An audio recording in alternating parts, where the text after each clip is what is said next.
Israel Hamas के बीच चल रही जंग बढ़ती जा रही है। इजराइल हमास जंग का आज 5वां दिन है। रात भर में इजराइल ने गाजा में हमास के 200 ठिकानों पर हमले किए। इसमें हमास के कई आतंकी ठिकाने शामिल है। इजराइल के हवाई हमले में हमास के वित्त मंत्री समेत कई आतंकी ढेर हो गए। इधर आज लेबनान की तरफ से भी उत्तरी इजराइल में रॉकेट दागे गए। यानी गाजा में हमास और लेबनान से हिजबुल्लाह की तरफ से इजराइल पर दो तरफा अटैक हो रहा है। वहीं इजराइल पर हमास के खिलाफ फास्फोरस बम का इस्तेमाल करने के आरोप लगे हैं। गाजा के सीमावर्ती इलाकों पर कब्जे के बाद इजराइल के रक्षा मंत्री ने गाजा का नक्शा बदलने की चेतावनी दी है। जंग के बीच बातचीत का दौर भी जारी है। कल इजराइल के पीएम नेतन्याहू से अमेरिकी राष्ट्रपति जो बाइडेन की तीसरी बार बात हुई।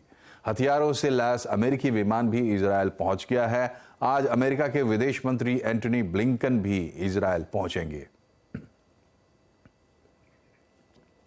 और इजराइल हमास जंग का ताजा अपडेट बताने के लिए इजराइल से जुड़ी हैं फर्स्ट पोस्ट की मैनेजिंग एडिटर पलकी शर्मा। पलकी, ये बताइए अभी क्या अपडेट है? क्या अब ये लड़ाई एक से ज्यादा मोर्चे पर पहुंच गई लगती है और क्या अब इजराइल जमीनी जंग शुरू करने वाला है? जी, इनफैक्ट ये अब 3 फ्रंट पे एक्शन हमें दिख रहा है। एक तो गाजा की तरफ जहां पे बमबारी जारी है और काफ़ी हैवी फायरिंग हो रही है। रॉकेट्स लगातार इजराइल की तरफ से दागे जा रहे हैं गाजा में। और गाजा आप जानते हैं कि एक कंक्रीट जंगल है।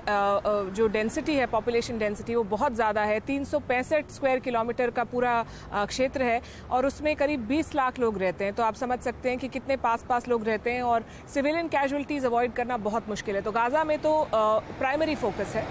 उसके अलावा लेबनान के बॉर्डर पे हिजबुल्लाह की तरफ से कुछ अटैक्स आए हैं और इजराइल ने उसका जवाब दिया है।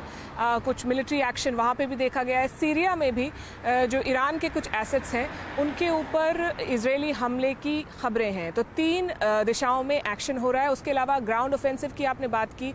Ground offensive is, I would say, not a question of if but when, क्योंकि पूरी तैयारी हो गई है। इजराइल की जो सेना है वो गाजा के बॉर्डर पे तैनात है और गाजा के बॉर्डर पे मैं आपको बताना चाहती हूँ कि 7 चेक पॉइंट्स हैं, जिनमें से 6 इजराइल की तरफ खुलते हैं और 1 इजिप्ट की तरफ खुलता है। तो पूरा उसको एरिया को सील किया जा रहा है, कंट्रोल किया जा रहा है। ग्राउंड ऑफेंसिव की तैयारी की जा रही है और अमेरिका जैसे देश जो हथियार भेज रहे हैं, कल एक फ़्लाइट आई थी क्रिटिकल एम्यूनिशन के साथ। एक American worship USS Gerald Ford already यहाँ पे आ चुकी है और दूसरी वॉरशिप भी इस तरफ रुक कर रही है जिसका नाम है USS आइजनहावर। तो पूरी तैयारी है ग्राउंड ऑफेंसिव की और इस लड़ाई को एस्केलेट करने की। बहुत बहुत शुक्रिया पलकी।